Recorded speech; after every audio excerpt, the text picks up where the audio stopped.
Today we're discussing a vaccine passport data breach and Joe Biden's comments over escalating cyber tensions. Welcome to the Hut6 Infosec Roundup. Hello and welcome, this is the Hut6 Infosec Roundup, and first up today, NSO Group raided. Following international pressure regarding the sale of surveillance tools, the Israeli government has this week raided the offices of controversial software vendor NSO Group.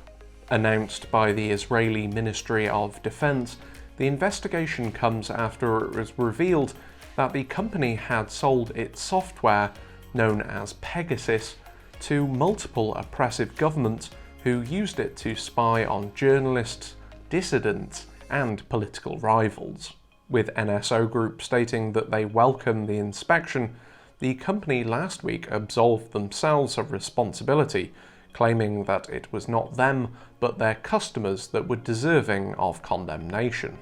A representative from NSO Group has stated, quote, "The company is working in full transparency with the Israeli authorities. We are confident that this inspection will prove the facts are as declared repeatedly by the company against the false allegations made against us in recent media attacks." Biden warns of escalating cyber tensions.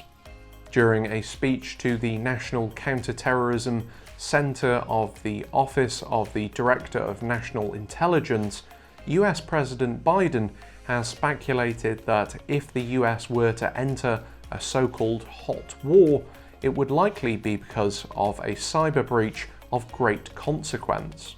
Naming Russia and China as possible mortal competitors down the road, the president also noted existing misinformation efforts of Russia regarding the upcoming 2022 US elections, as well as China's ambition of becoming, quote, "the most powerful military force in the world, as well as the largest and most prominent economy."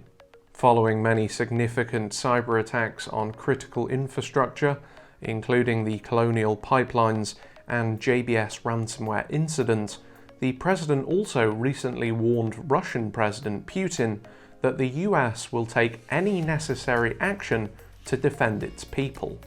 During the speech, Biden stated, quote, "You know, we've seen how cyber threats, including ransomware attacks, increasingly are able to cause damage and disruption to the real world," adding, "I can't guarantee this, but I think it's more likely we're going to end up, well, if we end up in a war, a real shooting war with a major power, it's going to be as a consequence of a cyber breach of great consequence." Vaccine passport data breach. Following the exposure of user data, Northern Ireland's Department of Health has temporarily halted its online COVID-19 vaccine certification service. Although the extent of the breach is currently not known, the department has stated that a limited number of users were potentially exposed to the data of other users, leading to the suspension of the vaccine passport service. Having reported the issue to the UK's data watchdog, the Information Commissioner's Office, as well as noting that they are working to restore all services as soon as possible, the breach comes at a time of increased scrutiny regarding healthcare systems and cybersecurity. As well as referring to the breach as concerning, Colm Gildernew, Sinn Féin's health spokesperson, has stated, quote, "Significant personal information could have been exposed. The department must ensure that those impacted are made aware of the breach and actions are being taken to address this issue." That's all we have for this week. Please be sure to like, comment, subscribe and share. And as always, if you're interested in finding out more about security awareness training, please head over to the Hut6 website for your free demo.